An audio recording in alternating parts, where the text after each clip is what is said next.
Next on The Broadway Show, keeping it real with one of the Real Housewives of Atlanta. I'm talking to Kandi Burruss about one of the boldest, most original news stories in theater, Thoughts of a Colored Man. Plus, welcome back to The Rock. Come From Away comes to Apple TV Plus, and all the stars are here. And The Funny Girl, we're catching up with Glee star Lea Michele. I'm Tamsen Fadal, and this is The Broadway Show. Welcome to The Broadway Show. So glad you could be here. I'm Tamsen Fadal. This is Broadway's biggest comeback week yet. The week that 4 of the most popular musicals in Broadway history return. Chicago, The Lion King, Wicked, and Hamilton. They're all back. And to say we're excited, well, it would be a massive understatement. See, on the road to hell, there was a railroad line.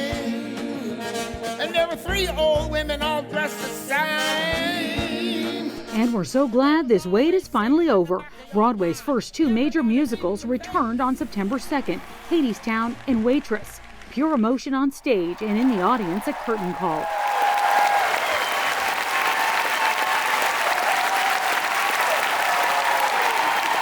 Hadestown, of course, is a reigning Tony Award winner for Best Musical. And then check out this scene right after the show.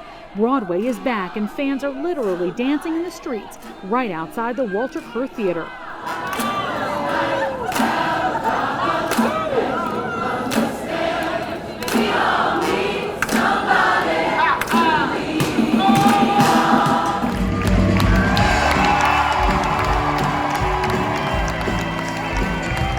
And then just 1 block over at the Barrymore, every bit as much excitement with the return of Waitress starring Sara Bareilles, standing ovations and full-blown tears.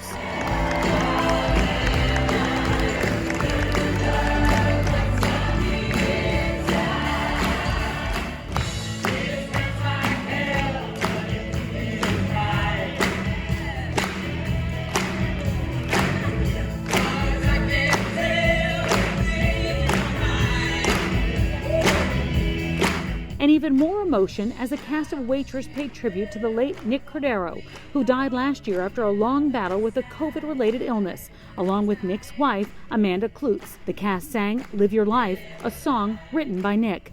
They even named a special slice of pie after him on the menu board, the Live Your Life pie. Simply put, we're just so glad Broadway musicals are finally back.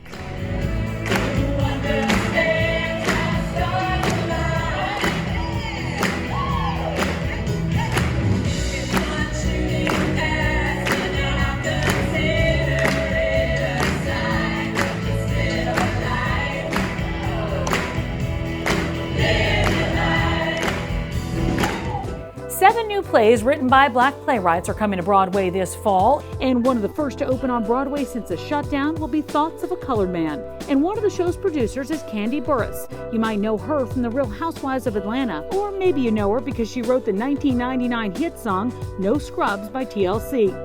And now she's behind one of the most anticipated new shows of the Broadway season. So this is exciting. So there are a lot of firsts that you've had in your life, and this is one of your firsts in terms of producing. So what did it feel like to get out of the car and see the marquee? It's an amazing feeling because, like for me, I grew up always, I wanted to be a part of Broadway. And I was in musical theater. I did all those things. And so I was like, oh, I have to do, something with Broadway. So I was able to be a part of Chicago. I was in that, and then as Mama Morning, and I said, I want to do it again, but this time I'm getting to see it from a business aspect. When you are the producer, you're able to help other people live out their dreams. Lots of people, and that's something that I find to be very special. And so with this show, it's historic, in a sense. Thoughts of a Colored Man being the first show on Broadway that starred 7 Black men, amazing actors, let me just go ahead and say that. And also to have an amazing Black writer and director. That's the first time it's ever happened. And in a year, especially what we dealt with last year, we want to show, diversity in such a positive and amazing way. And I think that this is it. I just feel like for so long, Black men have been shown in a negative way in the public. And now have a show called Thoughts of a Colored Man, to be able to see what goes on in their minds and their day-to-day lives. So this gets to show you Black men who talk about love, with their wisdom and how they share that with their children, just all different aspects, but not the crazy that has been shown in the past, but real stories where these men come together on stage and bring it to life through spoken word and slam poetry. And so it's in a way that you've never seen before. Is there anything about it that surprised you and you took a step back and went, oh wow, I've learned something here, or we need to talk about this more? I just think it needs to be talked about, period. Somebody said to me earlier today, they was like, why did they use the word colored? And the one thing that I find interesting is, and I said this to them, I said, you know what, you would have to ask our writer, Keenan Scott, why he chose that particular word. But for me, from my standpoint, I'm like, Black people, we are the only people whose name or identity has changed multiple times over the last 50, 75 years. We've been African American, we've been Negro, we've been Black, we've been, colored, we've been, so many different things, people of color. We're the only ones, as far as our actual identity, who the name has changed. Right. So it's like, I think when you say thoughts of a colored man, it's just a word that is used that makes people stop in their tracks and say, wait a minute. A little candy always helps sweeten the tea. Let's talk about Real Housewives. You're coming back. What did the pandemic do to all that for you guys? You know what? I think the pandemic was hard on us. Yeah. I think a lot of people, they're like, oh my God, the Housewives of Atlanta, they're not doing what they used to do or whatever. But what people did not understand, we started filming right early on in the pandemic, and it was in a time we really didn't know what we could or could not do. We were not able to do a lot of big parties, big events, which the Housewives are known for. Yes, they are. Right? And if you think about it, if you go back and watch last season, we did not have an all-cast episode until like the 5th or 6th episode. Okay. That never happened in the history of our show. But that was for safety. That was because you didn't know what you could even do at that point. Yes, but I think this year we'll be able to have just some more of that spice and, do what we are known to do. I like the word spice. I like the word spice. It is spice. You know what I mean? It's a lot of spice. It's a lot of spice. But I'm excited about seeing who's coming back, as well as who are going to be the newbies. Yeah. The newbies always get put through the ringer. I know. What happens when you see a newbie for the first time? Do you test them out a little bit, or do you have something that you do? For me, even subconsciously. For me, I'm kind of like watching to see how are they going to act and what they're going to be like. Is she going to be doing the most? Right. Some girls come on, they're trying to do the most because they want the most attention. Some people actually come on and it seems like they're purposely trying to get at you because they're trying to make a name for themselves. Right, of course. Some people seem like they're just being genuine and being cool. So I always try to just sit back and figure out which one they are going to be. So I felt like when people open up their life to the world and share, that's the real thing that keeps our show going, to me. No, I don't want no scrub. A scrub is a guy that can't get no love from me. 21 years. I have a producer that said that song is old enough to drink. 21-year anniversary of No Scrubs. What do you think? Yes, No Scrubs. My career before songwriting, before music. Before you saw me on Real Housewives of Atlanta, yes, I did No Scrubs with my crew, and that song blew up. Much love to TLC. They did an amazing job performing that record and then putting that in people's brains, and it cannot go away. Never. That song will not go away. It's the gift that keeps on giving to me.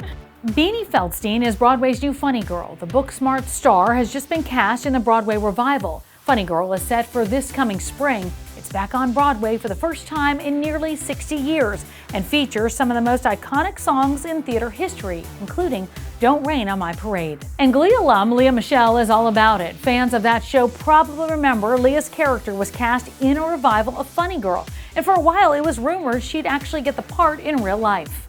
But as soon as news broke that Beanie landed the role, Lea threw in her full support, giving her a big shout out on Instagram. Paul Wontorek caught up with Lea Michele.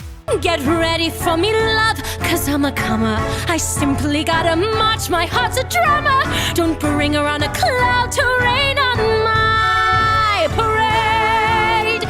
Theater fans fell in love with Lea Michele for her star turn as Rachel Berry on TV's Glee, and of course, her incredible work in the Tony-winning musical Spring Awakening.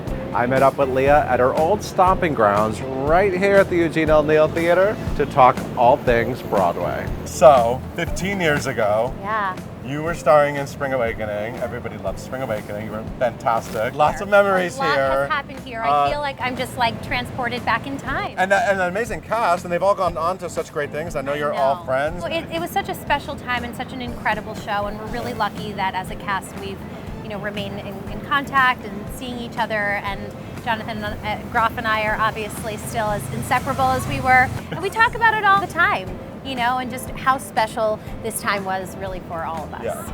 But I've also heard a lot of stories about this cast because you were all young. Oh, yeah. And experiencing Broadway fame together. I mean, that show blew up. You guys all sort of blew up at the same time. So do you want to talk anything about, what was it like being in the hit of Broadway with that group of people right here on this sidewalk? I mean, Jonathan Groff and I used to get into so much trouble together during the show, which I don't know how we got away with this, but at some point during the show when Wendla and Melchior were not on stage, we would come out here on the street in our costumes. In costumes. Which is not allowed.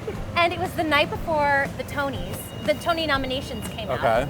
And Jonathan was like, let's go to St. Malachy's across the street. Let's go to the church. So we go to the church, we light a candle, like, dear God, please give us Tony nominations, which we're such theater kids. And next thing you know, he takes out a $50 bill from his pocket and puts it into the basket. And I was like, wait a minute. I didn't bring any money. I didn't know we were, I'm in my costume. I didn't know you had pockets in your, 1890 garb. And he was like, oh, well, I really wanted to make a donation. And I was like, I can't believe it.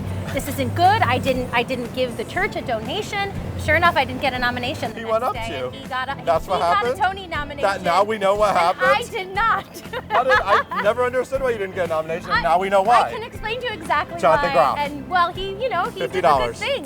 $50. Yes. Yeah, you have such an interesting career because you got your start in the theater and then you got to become famous playing a theater loving Rachel and Glee, and you got to sing all these show tunes, and it was so Broadway adjacent. Totally. Yeah. So it was meant to be because I think that all of that experience of being a child on Broadway certainly fueled Rachel Berry. I was able to use a lot of that experience and my love for theater. But it's incredible to be able to move off to LA and then come back and be back in my city and seeing shows again, and this is my home. I was born here. Yeah, talk about the community, because obviously the community's been through a lot. I know that it's been sort of difficult to watch the theater community not have Broadway and not be able to thrive and sort of figure out how to get through it. What's it been like for you as someone who I know loves this world and came from this world and maybe considers himself part of the world? What's it been like for you to watch all this? The whole world stopped, obviously, in 2020, but there's just something about when Broadway is not open, it doesn't feel right. Obviously sad for multiple reasons, and that's why this return is going to be even more beautiful for so many people and for New York to have theater alive and well again. Yeah. Broadway is magic. There is nothing like sitting in a Broadway theater and sitting in the seat. I mean, I've had the pleasure of being in Broadway shows myself, but even as an audience member, I experienced that magic. So all I can say is if you're a theater lover, come back, come see your favorite shows. I can't wait to see all the shows I've already seen 20 times. I can't wait to see them again. But if you haven't had the opportunity, there is truly nothing like it. Yeah. It's magic right in front of you. You're a mom. I am. I am so having the best time being a mom. It's so wild, and even hearing you say it, I have to stop and be like, I can't believe it. It feels so surreal. I don't know, I'm experiencing a level of love that I never thought I ever could. Now and then when I see his face. By the way, Leah is releasing a lullaby album dedicated to her 1-year-old son this fall. It's called Forever, and Leah is covering everything from Guns N' Roses to Christina Perri. There's still a whole lot more to talk about on this edition of The Broadway Show. Coming up, Come From Away is coming to your home. We're talking to the cast and creative team about the new film premiering this month on Apple TV+. I'm Tamsen Fidel, and you're watching The Broadway Show. Welcome back to The Rock. The hit Broadway musical Come From Away is on Apple TV Plus as of September 10th.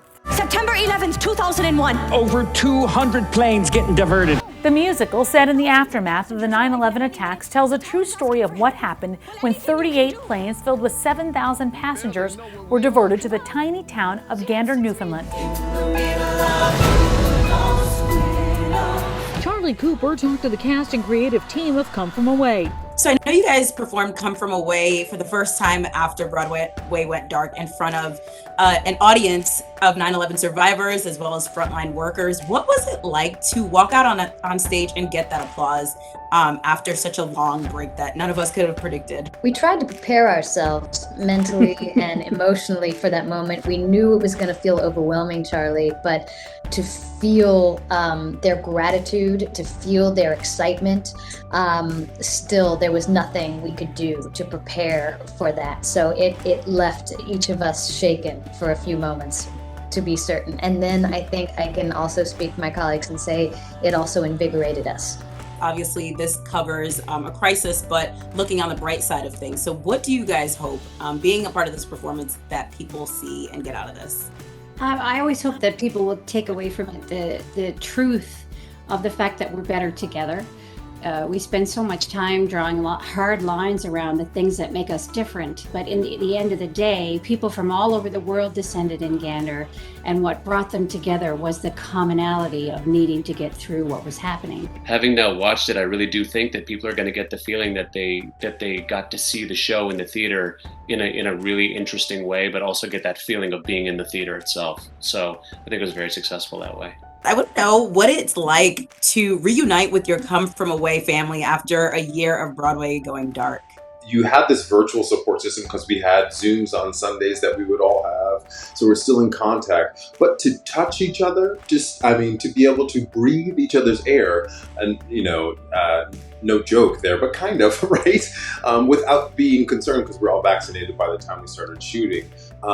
You don't realize how significant that is, right? To look someone in the eye directly and to see their nonverbal expressions and also to love them so deeply and, excuse me, be back.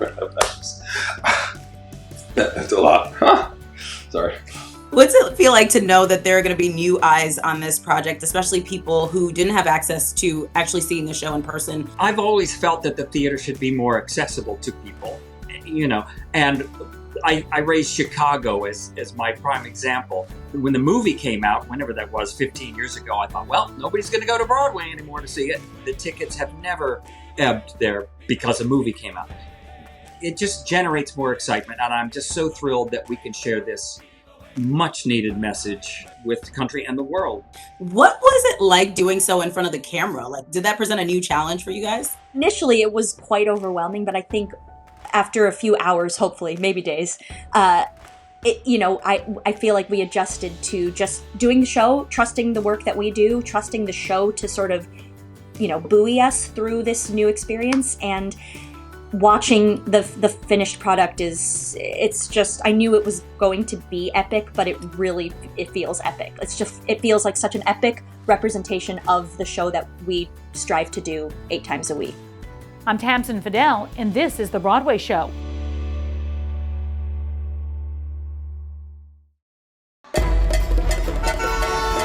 This is Broadway. This is for you, Billy. Where time stops every time a show starts. I'm past patiently waiting, I'm passionately smashing every expectation, every action's an act of creation. I'm laughing in the face of casualties of sorrow. For the first time I'm thinking past tomorrow. Welcome back to The Broadway Show. I'm Paul Wontorek. Broadway is finally back, and we are all about it. We've been doing our part to keep these stories of the stage alive for more than a year and a half. Now comes this amazing new campaign, narrated by Oprah, to get people back to the theater. The video features archival footage of the classics, combined with modern-day masterpieces. Certainly a September to remember on Broadway. But it's also 18 months that we will never forget. This is Broadway. And we can't wait to welcome you home.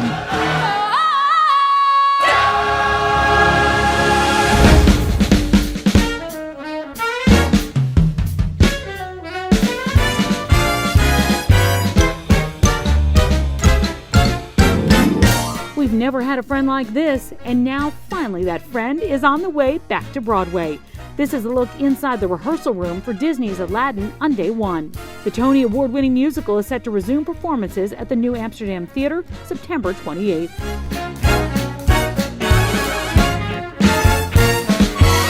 I'm Tamsen Fidel, and you're watching The Broadway Show. And that's going to do it for us. Until next time, I'm Tamsen Fidel, and this is The Broadway Show.